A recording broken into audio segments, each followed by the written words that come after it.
All right, teammates, I'm going to come to you guys this evening, recording this training to talk about doing a winning presentation. Out of all the fundamentals, if you don't get this one right, you're dead in the water. You're dead in the water. And so it is important to prospect. It is important to schedule appointments. But once you prospect and you schedule appointments and you get in front of a qualified candidate to present this information, you got to be able to know what you're doing, how to do it, what to say, when to say it, to be effective in the field. And this is the part that I think that people might finesse way too much. And so what we want to do over the next few weeks is that we want to get in a position to where, man, we get reminded of, hey, this is the process. This is the way to do that. For the newest people on the team, this is going to be your introduction to our winning presentation process. And what we're going to do, we're going to culminate everything at the end with a winning presentation competition. And so we're excited about that, guys. We really are. And hopefully you can get excited about it because we are going to have some fun with this. But what I want to do is I want to lay a foundation. Next week, we'll probably, we'll channel into the breakout rooms and stuff like that and let teams practice and rehearse and all that type of stuff. And I'll assign the teams and all that good stuff. I'll get with, Raheem and I will get with the leadership team, the field trainers, and we'll talk about how the teams will be made up and all of that. But we're going to have some fun with it. We're going to have some fun. We'll probably have about 4 different teams and all that good stuff. But we're going to have some fun with it. And so with that, doing a winning presentation, right? Doing a winning presentation. Let me frame this conversation real quick because we have what's called the winning momentum cycle. This is something that a phrase that I dubbed of the different steps that we take in our system and our process. Step 1 is prospecting. Got to know how to effectively do that. Know who your market is, who you're targeting, all that good stuff. We talked a little bit about that last week when we went over the numbers. Step 2 is scheduling appointments. Scheduling appointments. Nothing happens if you don't schedule appointments, right? That is the key ingredient. And then step 3 is doing a winning presentation. Step 4 and 5 is, if you're going down the client portal or the client protocol, you're doing the wealth builder, getting referrals. That's step 4 and 5. And then if somebody says, yes, I want to join you in business, that leads you to step 6 to where you need to know how to get a new recruit off to a fast start. And that includes doing an effective new recruit orientation, right? But what we're going to really tap into today is step 3, the winning presentation. And what we want you to be is ice water cold. Your winning presentation, when everything is said and done and the dust settles, we want your presentation to be ice water cold, right? From the beginning to the end. And I want you, and I put this image up because I want you to look at this. I want you to see this. I want you to not take any shortcuts. I don't want you to cheat yourself. I don't want you to halfway do it, halfway commit. I want you to promise yourself and promise me that this is going to be the fundamental. This is going to be a step in the winning momentum cycle that if you don't master none of them, you're going to master this one. If you don't master any other step in the winning momentum cycle, you will master this one. And I'm here to tell you, family, if you're really, really committed to that, it shouldn't take you, listen to this, it shouldn't take you months to master a winning presentation. It shouldn't take you months. It shouldn't take you months. It should take you maybe days to master it. Maybe days to master it. Shouldn't take you months. So I'm just hoping that you guys can commit to that and saying, hey, I'm going to become ice water cold at this. I'm going to work on this. I'm not going to run from it. I'm not going to let fear creep in. I'm going to stand up on the inside. I know how to do it. I've been doing it. I'm still looking at the sheet when I read. No, like I want you to know it backwards and forwards, sideways, all that good stuff, and that you are ice water cold at the winning presentation. Ice water cold. Without the transcript, ice water cold. right? And so I want to frame what we're going to talk about tonight is that, you know, I'm a burger fan. I am. I can admit that. You know, burgers in America have really come back in style. You know what I'm saying? I mean, there's burger joints all over. I mean, there's gourmet burgers, right? You know, they dedicate, you watch the Food Network and all that. I mean, there's whole shows on, you know, burgers and people going around to different burger joints all over the world, really. You know, there's nothing like a real juicy, tasty hamburger. And I know some of y'all are like, why is Nick talking about food? Because I'm hungry right now, right? And so I'm hungry too. And so, but just follow me on this. I'm going somewhere with it, right?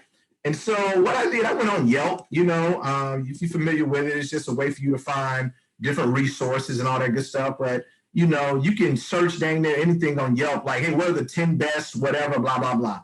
So I was on Yelp and I was like, what are the 10 best hamburger places or 10 best hamburgers, top 10 in Houston, here in Houston, Texas. Now, I know we have teammates in other places, and I know you got your top 10 or whatever, and wherever you're at, you know, I just searched Houston. So, you know, this is no shade to Louisiana or Pennsylvania or Jersey or anything like that. I know y'all got bomb burgers there. I already know. But in Houston, now here's the thing. Let me preface this. This is not my list. This is not my list, right? This is not my list. This is a list that I searched on here. So I don't want y'all looking at Nick, man. He got it all wrong. He talking about this place. I ain't never been to that place. Oh, I've been to that place. They ain't got no good. This is not my list. This is a list that I pulled off of Yelp. Now, this is not Black Yelp.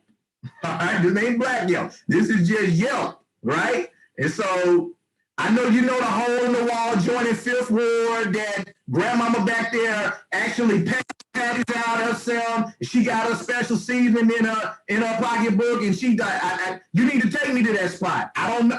It probably ain't on the list, but this is not my list. I'm with that, Chandra. Cream burger ain't on the list. I like cream burger too. Cream burger is right there in the trade land, right across from U of H. Yeah, I'm with cream burger, man. I like it. Been there several times. Shout out to Justin Hall, Super J Hall of Fame, right? You know, that used to be our spot. He turned me on to another spot. Now the other spot that he turned me on to is on here, right? So top 10 burgers. So you might have your list. This is what Yelp said, right? Yelp said the number one burger spot in Houston is a place called Stanton City Bites. Stanton City Bites. Number two is a place called The Burger Joint. I think I've been there. They got some decent burgers. They good. House of Fries. I've never been there. I've been to Stanton City Bites too a long, long time ago. I don't know if I'll rate them as the best burger. Number three joint is House of Fries. Number four is a place called Rodeo Goat. I don't know what that is. Champ Burger. If you ain't been to Champ Burger, man, they awesome. Man, that's a good burger right there, man. That's a good burger, man. They should be at least top three, in my opinion. And then number six is a place called Bubba's Texas Burger Shack. I've never heard of that place. Number seven, wait a minute, they got the burger joint. It must be a different location. I don't know. Number seven, they got the burger joint on here again. Number eight is Papa's Burger. Number nine is a place called Buff Burger. Again, this is not my list. This is Yelp's top 10 list in Houston. And then number 10 is a place called the Burganic Hub. The Burganic Hub. I haven't heard of most of these places. I have not been to most of these places. But this is, according to Yelp, the top 10 burger joints in Houston. In Houston, right? Top 10 burger joints in Houston. Shout out to Champ Burger, though. Shout out to Champ Burger. If you ain't been to Champ Burger, don't cheat yourself, treat yourself if you into burgers. Look, if you're on a diet and all that stuff, you trying to get right, don't go by there. You'll hurt yourself. Tell me, you'll hurt yourself. But yeah, top 10 burger joint. I know you got your list. Check this out. All these burgers and these pictures that they showing there, burgers looking tasty, they looking decent, all that good stuff. Let me tell y'all something. Let me ask y'all a question.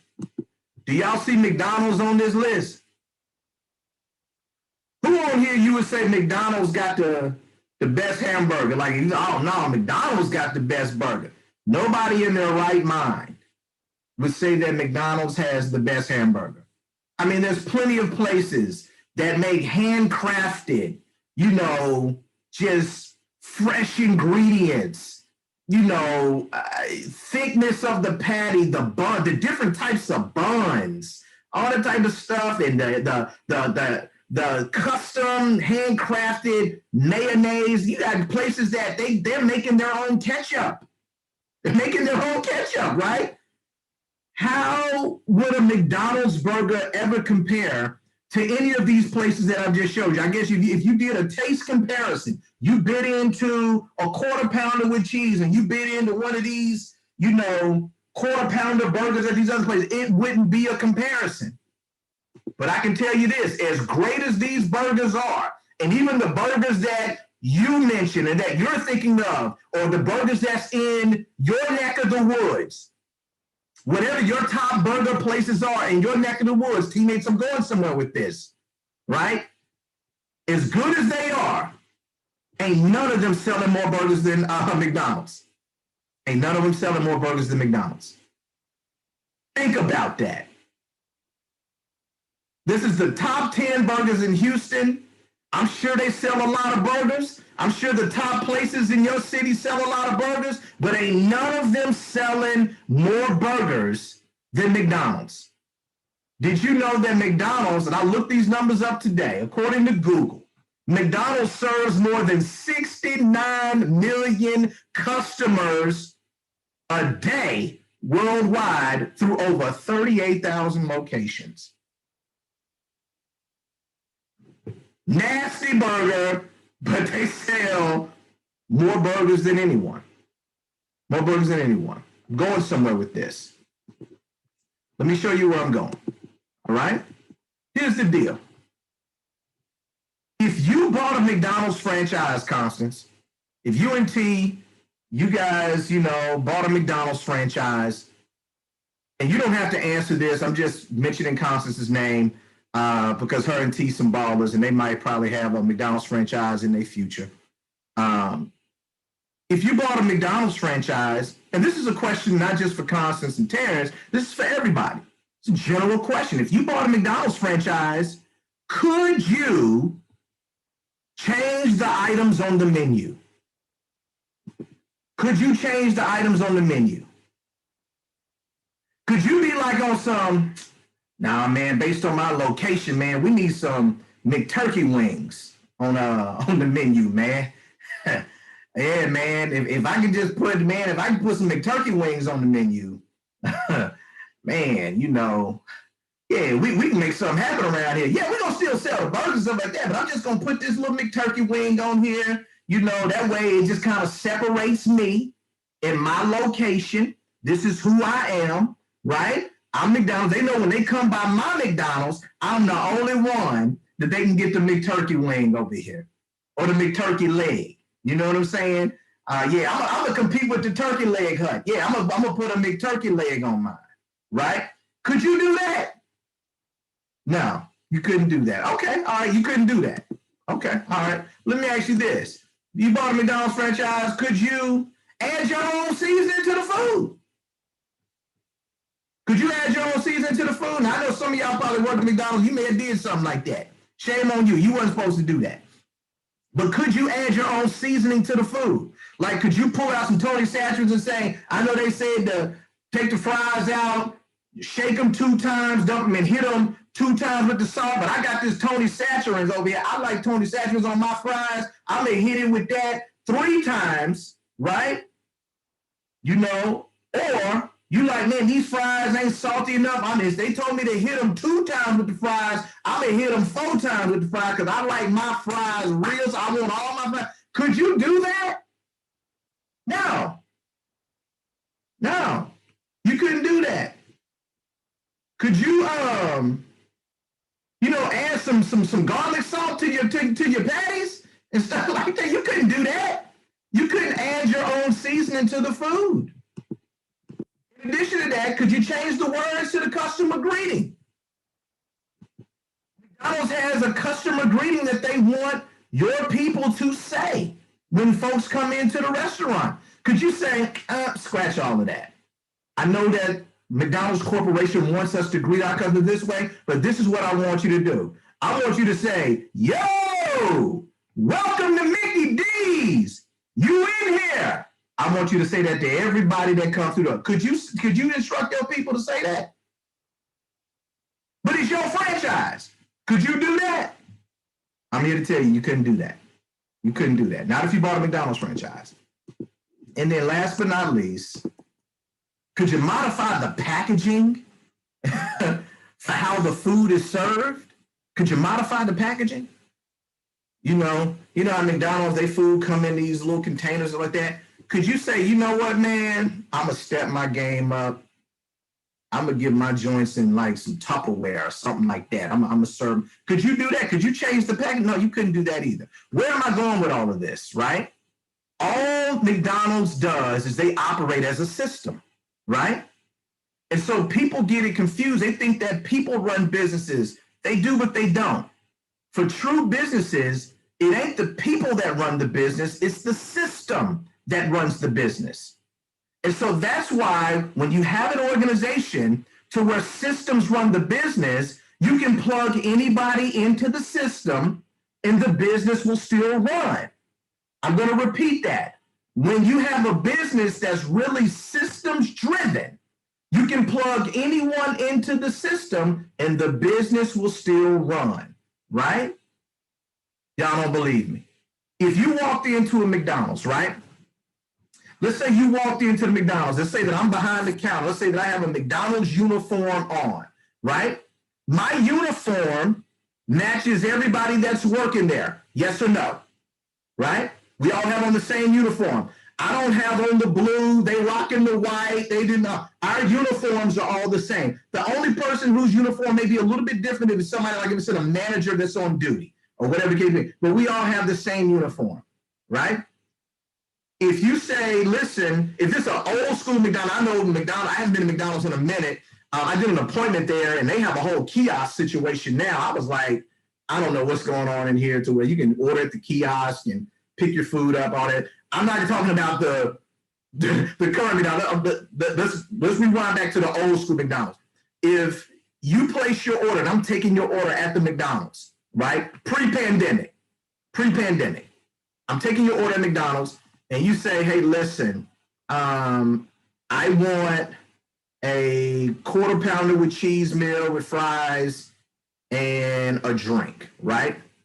What I would do is I would look down at my cash register and I would look at a picture of the quarter pounder with cheese menu and meal, and I would hit that, boom, take your money. Let me ask y'all a question. I'm behind the counter, right?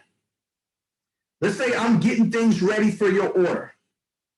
Am I getting your fries from this direction? Or am I getting your fries from this direction? Which direction am I getting your fries? Feel free to point. Which direction am I getting your fries? Am I going this way? Or am I going this way to get your fries? Right? Am I going towards my door to get your fries? I'm behind the counter. You're looking at me just like you're facing me right now. You're looking at me. Am I going here to get here? Okay, all right. So if I'm working the drive-through, right? I just say I'm on the register, but I'm also working the drive-through. Am I working the drive-through this way or am I working the drive-through this way? Which way am I working the drive-through? Yeah, we're working the drive-through over there. Got it. Okay. Let's just say you say, hey, listen, before I place my order, I need to go to the bathroom. Are you going to the bathroom around this corner or are you going to the bathroom around that corner? See how y'all know that? They all set up the same. It's a system. If you go into certain Walmarts and Targets, you say like, dang, this one laid out just like the one on West. Like, they're all set up the same. It's a system. Well, I'm here to tell you, if you want to grow a big business, you're going to have to be a systems-driven organization. If you want to be small and just maybe be a mom and pop type shop to where maybe you and a couple of other people that are out there making sales, this and the other, you don't need a system. You don't need a system. You need a personality driven business. But if you're looking for something that can function without you, right? Because when you go to a McDonald's, the person who says, may I take your order, they don't have owner on their name tag, do they? No, they don't. The owner may not even live in the city. It's the system that they have that's running their McDonald's franchise. And so I'm saying that to say this, in Primerica, if you want to have a business that one day can operate whether you're there or you're not there. Matter of fact, a business that will make you more money even when you're gone than when you're there, you have to have a system. You have to have a system. Now, here's the thing. No one's asking you to invent the system because we already have a system for you to plug into. All you have to do is learn it, master it, and duplicate it. All you have to do is learn it, master it, and duplicate it, right? And so what I'm going to show you guys, what I'm going to talk about tonight is our winning presentation system. It's a system that you can learn, that you can master, and that you can duplicate. That's it. And so let me go a step further. Because doing a winning kitchen table presentation and learning it is like building a good hamburger. It's like building a good hamburger. I use this analogy often, right? So when you think about building a good hamburger, right? You have your ingredients to a good hamburger. You select what kind of protein you want, or whatever the case may be. It can be ground beef, it can be ground turkey, somebody might do ground chicken, might be a veggie patty, if you're a vegetarian, a black bean patty, whatever the case may be. You have that piece of it. So you start with that. And then on top of that, you season and cook the meat patty, the protein, whatever, put it on the bun, voila, you have a burger. It's a basic burger, but you have a burger. Now, you might not be happy with just a basic burger and you want to add different things to it. What are the different garnish that you can add to it? Some people like cheese on their burger. What kind of cheese? I like cheddar cheese. I like Colby Jack. I like provolone. I like sharp cheddar. I like smoked Gouda. You got all these different cheeses that you can put on a burger, right? It's totally up to you. Lettuce, pickles, tomatoes are gross, onions, ketchup, mustard, mayo, etc., etc., etc. Some people like grilled onions, all kind of stuff, jalapenos, you name it. Different people like different things on their burgers, right? Whatever you like. Whatever you like. Somebody better not be commenting on my tomatoes is gross thing. Okay, all right. Y'all know the raw tomatoes be gross. Y'all know they be gross on a burger. But yes, you can add all of those things after you've gotten the burger together. So this is my point that I'm trying to make. When you're learning how to do a winning presentation, you must first master the basics. The basics. You got meat and bun. Meat and bun. After you've gotten the basics down, I know how to cook the meat, I know how to put it on the bun, I know how to put them all together to make a basic burger. Then you add the extras. This is the problem, Mom. Most people trying to master it all at the same time. They get in the burger, the bun, they throw in all kind of relish and everything on their presentation. And if you throw too much stuff on a burger, it becomes super messy. Am I right or am I right? And so what I want you to do is just take it one step at a time.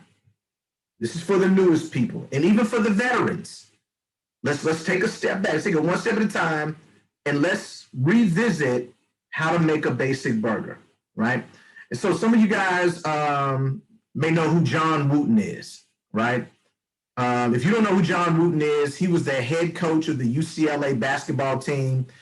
He coached some of the most prolific college players.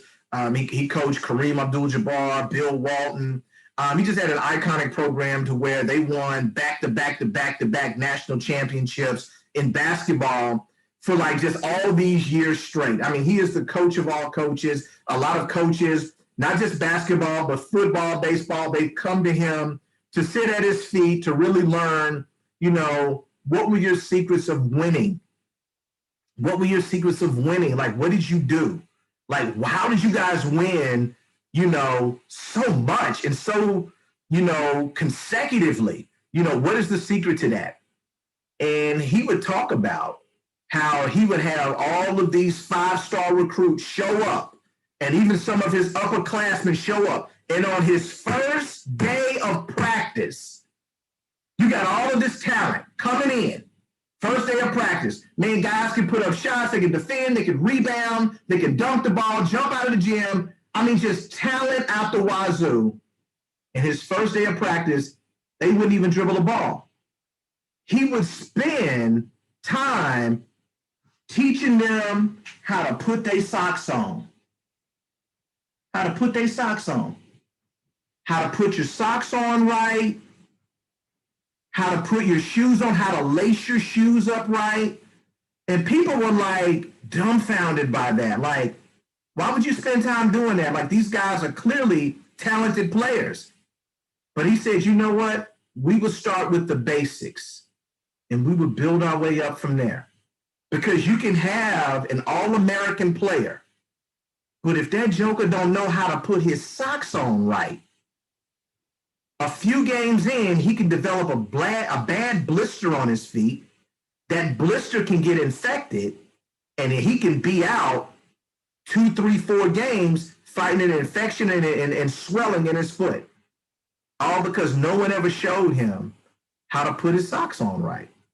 And so he was a very detail-oriented person. I'm saying it to say this, guys. Some of the stuff that I'm going to talk about, Nick, I already know that. I've seen that. Okay, that's fine. But we're going to start back here.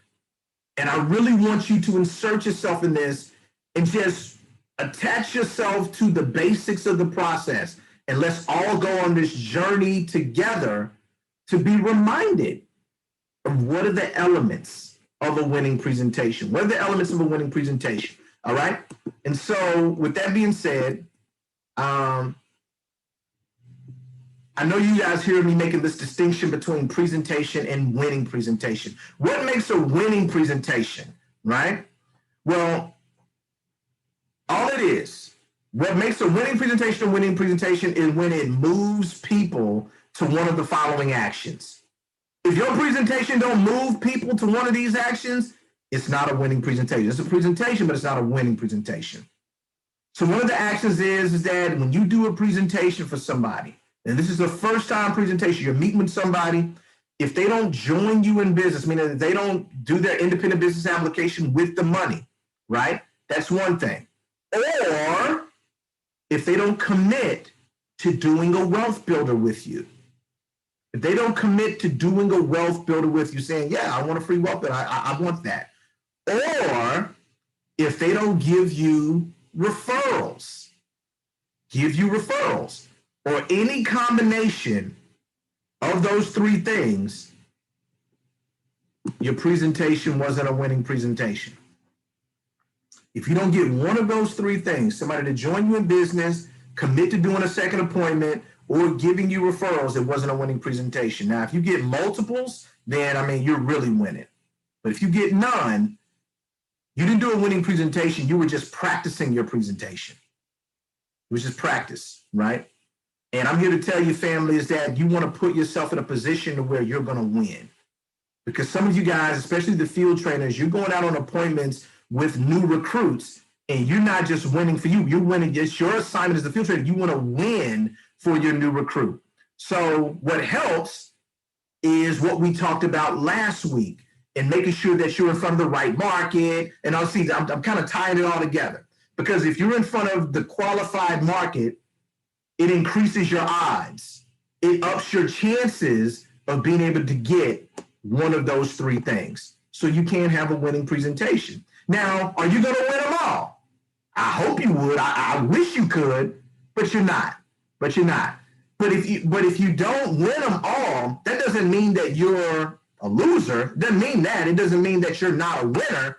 It just means that, hey, man, I missed that one. But if you have a series of appointments, listen to me. You have a series of appointments to where you're not doing a winning presentation, you're not winning, then it's one of two problems. Listen to me when I say this. If you have a series of appointments where you're not winning, it's one of two problems. Either it's a market issue, or it's a skill issue. One of two things. It's either a market issue or a skill issue. Now, here's the great news. Are y'all ready for the great news? I got some great news to share with y'all. The great news is that you have the power to control both of those things.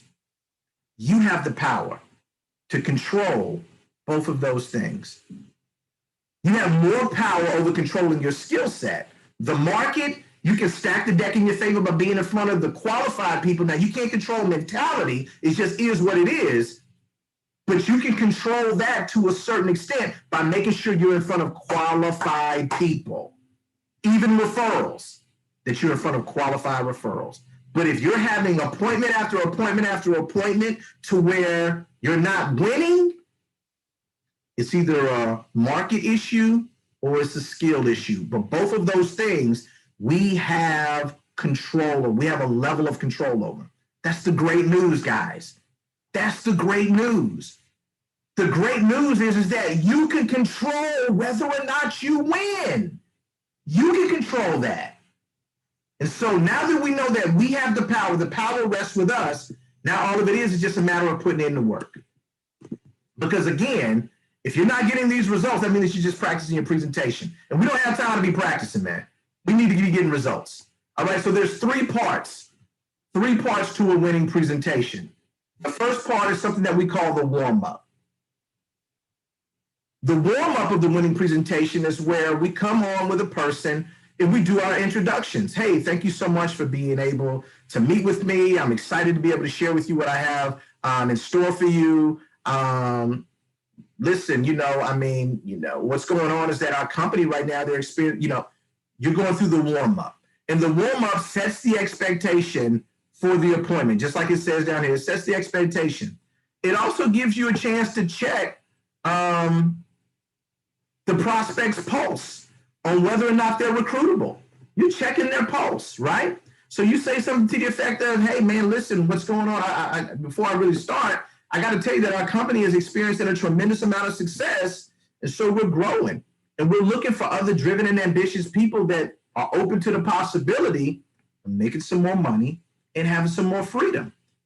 I always like to kind of check people's pulse. I want to find out how does more money and more freedom sound to you? You should be saying that, right? You should be saying that. And if a person says, man, it sounds great to me, see, I'm checking their pulse. If they say, man, that sounds good, that sends me a signal that, okay, this person may be recruitable. And that gives me the direction of where I should go next. Or if they say, you know what, I kind of know what you're talking about, but I got a lot on my plate right now. It sounds good, but I got to pass on it because I don't think I have the time to take anything else on. Okay, I checked their pulse. They're not interested in being recruited. That gives me the signal in the direction of where I need to go with the presentation from there, right?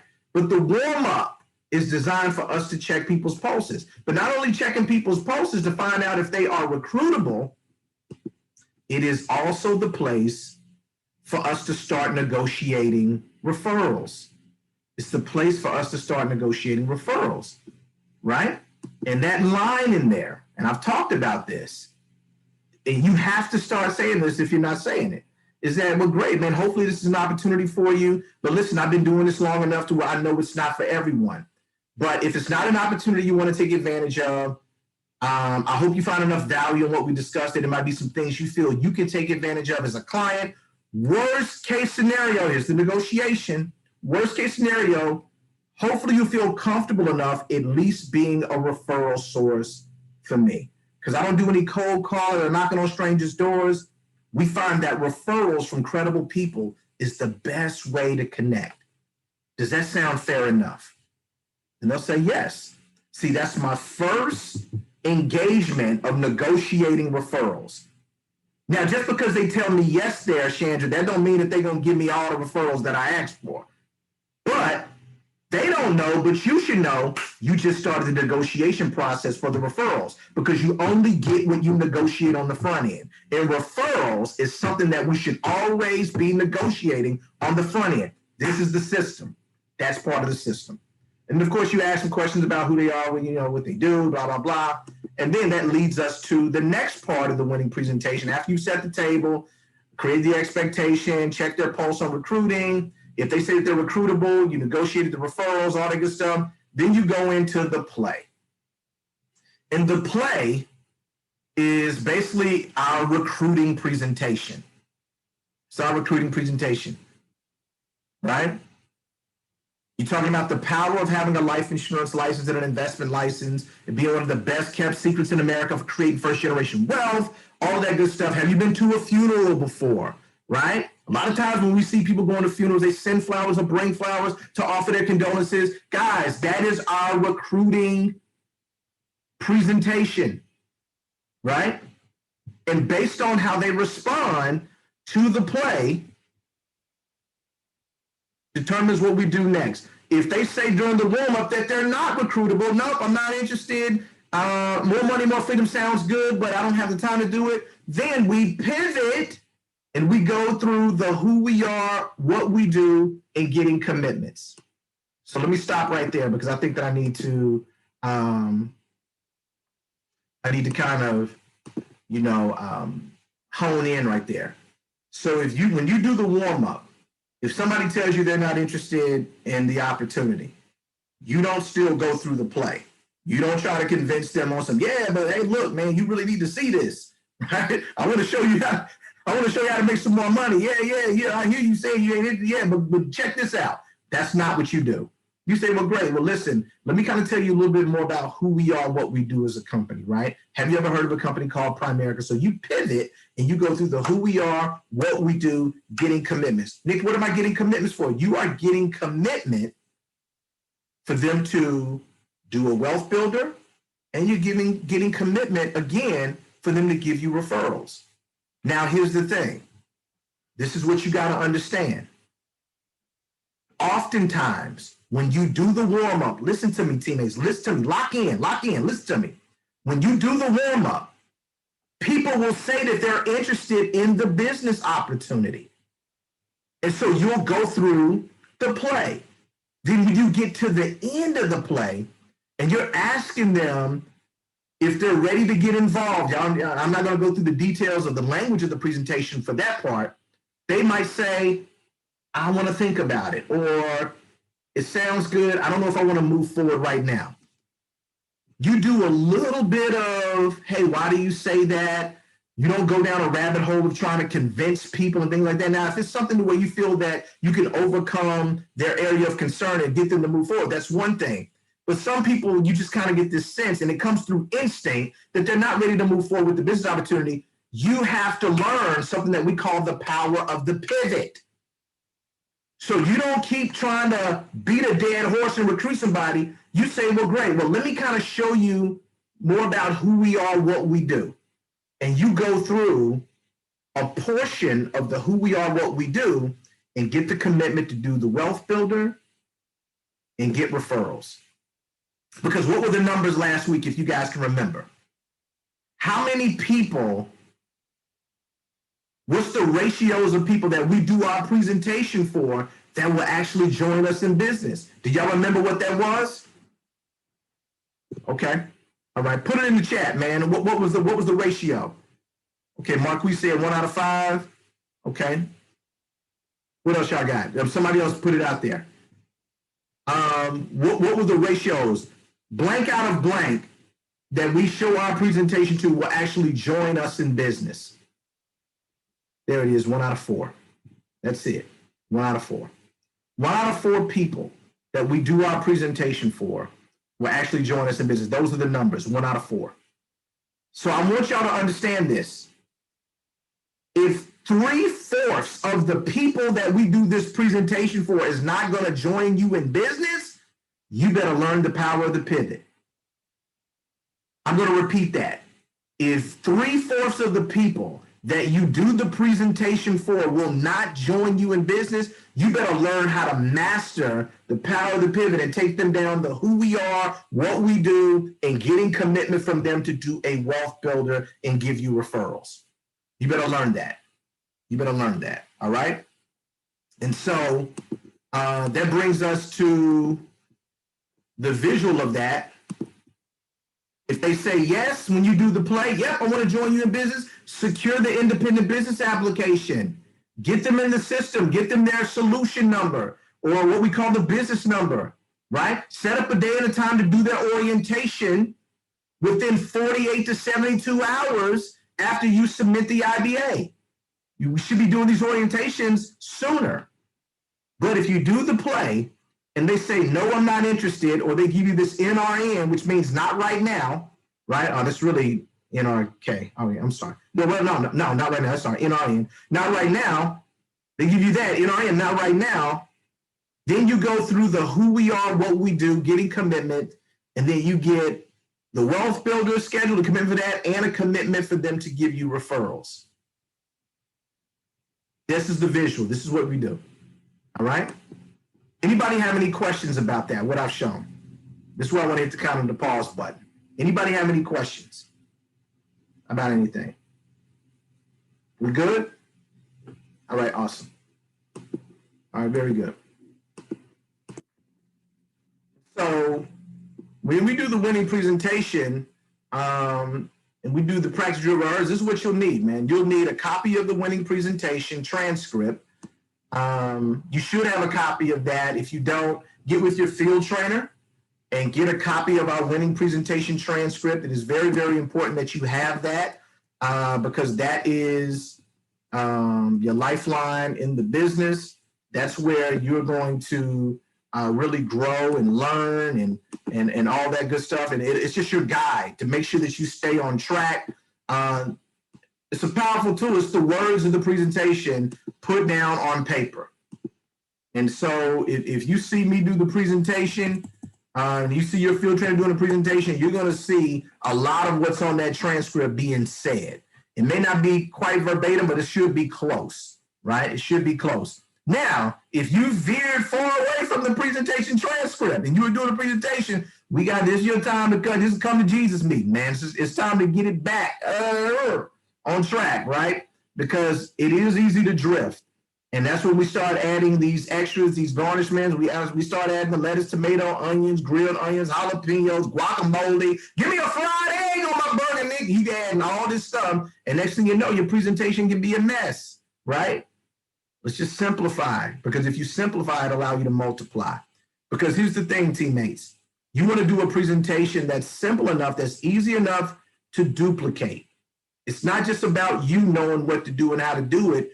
You need to know how to do it and master it so you can teach other people. And it needs to be easy to teach, easy to train, right? Now, we put the presentation transcript out there. We got the, if you look on the YouTube, the team YouTube channel, we got, trainings for that. I've broken it up into different parts where I'm talking about the different elements of the winning presentation. All of that stuff is on our team YouTube page. If you go to YouTube and you search out Prove It Training Official, you go out there, you can watch that, listen to that. All of those things are out there. All those things are out there. And so next week, this is what I want you to have. Next week, this is what I want you to have. When we come back together next week, I want you to have your winning presentation transcript. I want you to have that and come with a winning attitude and come with a willingness to get better. Get better.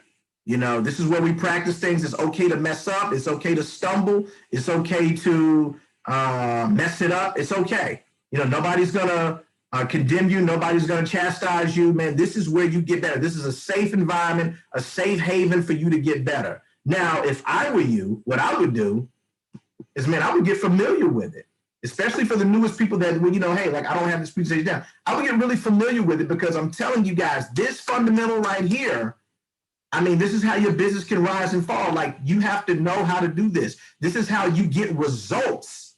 If you don't know how to do a winning presentation, you can't get results. So if this is that thing to where it's going to really help you get results, then I'm telling you, you got to master this one. You got to master it. And so I'm encouraging you. Where do you get the winning presentation transcript? I'm glad you asked. Like you can go to when you go to Primerica Online. I normally have it in our PowerPoint to where I have it to where I'm got the box and the arrows. I'm showing you where to go, where to click on. But if you go to Primerica Online, you click on the link up at the top that says Virtual Base Shop. Click on Virtual Base Shop, right? And I think I might be able to go out there right now. Hold on a second. Let me log in. Ain't nothing to it but to do it. All right, let's do it. Let me sign in real quick, guys. Bear with me just for a second. Let me get in here. I was hoping that it wouldn't do that. Have y'all ever had Primerica make you sign in? They make you sign in 2 times. Like you put in your rep ID and password, and then you hit enter, and then it don't take it, and it make you do it again. It ain't saying your password wrong, it just make you sign in 2 times. Somebody at home office told me that it happens to them too. I don't know what that is. But for Blessed Dynasty, you guys have your own virtual base shop page. You got your base shop resources out there. It's in a similar place and all that. This is just a guide to show you how to get to those things. But if you go out on Primerica Online, up here at the top, there is a link. I'm sorry, guys. There's a link that says Virtual Base Shop right here. You click on that. You're going to have to put your deal in. And then under here, it says Base Shop Resources, right? Or Resources. Under Resources, you click tabs, Base Shop Resources. Click there. And then under here, we have it organized to where it says Scripts, right? You got Scripts, right? So this one down at the bottom says Winning Presentation Transcript. If you click that, it'll download the Winning Presentation Transcript. It's a PDF file. You can get to it, right? And so, Coach B-Walk, is it the same way on you guys' virtual base shop? You have it set up like that to where it's under base shop resources? Because I don't want to steer your people wrong or anything like that. No, I just put in the chat that there'll be email. Most of them have already been emailed, but the new teammates, I will send out an email with that in there. It's not in the virtual base shop. Don't want you to be confused. Do not go look for it. And so it will be directly emailed to you, and we'll go over it so that you can understand what's going on. Okay, all right, very good. Thank you for that. And so saying all that to say this, we will get that resource in your hand. And so that way you can be able to follow along, because next week you will need it. And I say, teammates, print you out a copy of it. Don't just have it on your computer, because you're trying to look at that and you're also trying to follow along with training. It's going to be very, very tough to do that. So have you a printed out copy next week, and then I'll do a little bit of training at the beginning, and then we'll go to the breakout rooms based on how we divide the teams. And man, we're going to work on it. And don't be shy. Don't be running from it, lean into it, and let's all collectively, let's get better, and let's master the system of a winning presentation. Let's master the system of a winning presentation. And so with that being said, does anybody have any questions? Next week, man, we practice, drill, and rehearsing. We break out room in it. We're doing all of that. Does anybody have any questions? Okay, all right, cool. So no questions for me when it comes to that.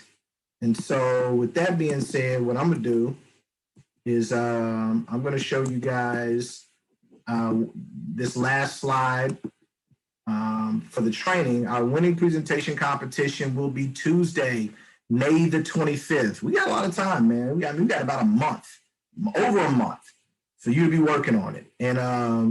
And it's going to be fun. It's going to be, you know what? I'm going to change that. So this is actually the winning presentation competition 3.0. It's 3.0, right? So let's get that right, because 2.0 was last time.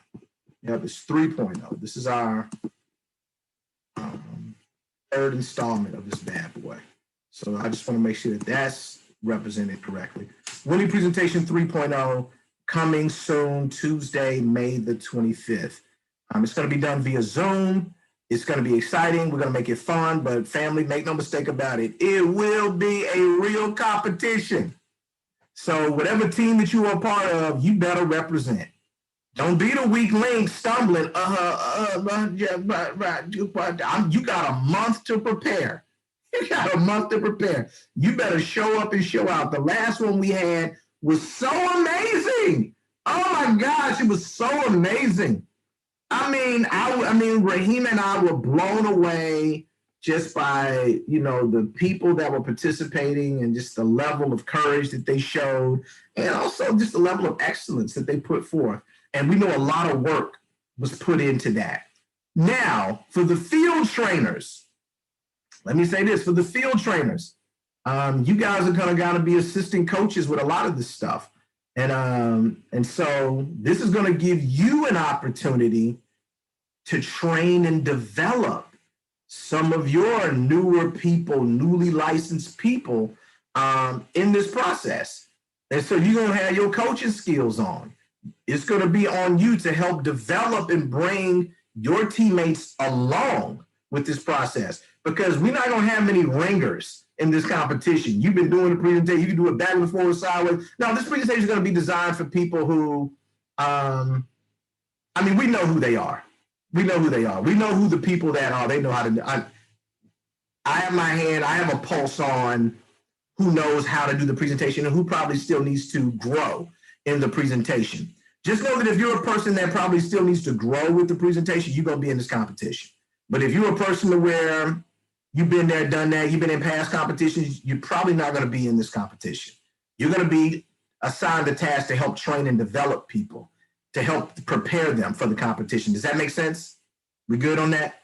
All right, perfect. So if I were you, I would get a head start on coaching my team or coaching my people, right? So get with your team and y'all start working on that. Because in order for you to get better at what this is in this competition, it's going to take more than us just coming together on Tuesdays and you working with people on Tuesdays. It's going to take some outside development from Tuesdays. And because that's what happened last time, and it showed. It showed. And so we don't expect anything less this go around. And in the main thing, family, listen to me, this is the main thing. After this competition, imagine so many new people that are going to be better. They're going to be more confident and more capable of doing a winning presentation. And that's the whole goal. We kind of frame it like this, make it competitive, try to push people to really, get that skill down. But the main goal is that we just want more skilled and competent people. We want more skilled and competent people.